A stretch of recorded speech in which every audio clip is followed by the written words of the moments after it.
Il est assez clair que le mot même élite-peuple, les mots mêmes qu'on utilise disent assez qu'il y a des avantagés et des désavantagés, qu'il y a des profiteurs de la situation et des gens qui y perdent.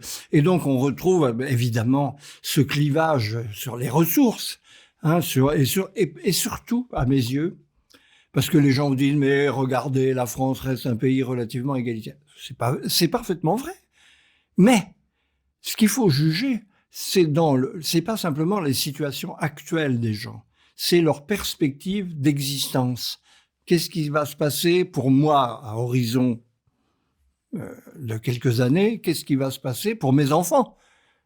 Et le pessimisme des gens du côté de la sensibilité populiste porte spécialement sur le sort qui sera fait à leurs enfants. C'est l'avenir qui est en cause pour eux.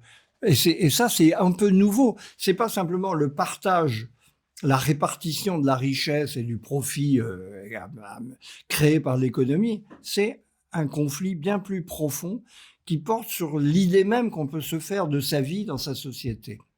Et ça, l'économie ne l'explique pas. Elle a une part de vérité.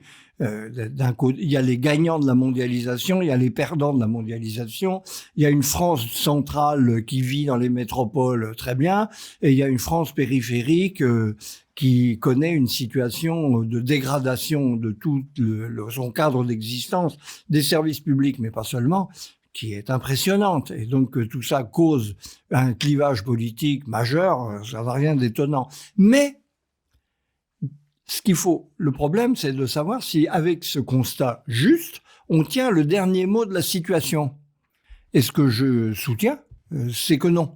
C'est qu'on a la description de la situation, elle est juste, avec l'explication, ce qui s'appelle l'explication économique, mais pourquoi c'est comme ça ?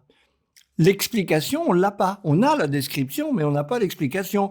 Et je pense qu'il y a une facilité à penser que les descriptions sont des explications.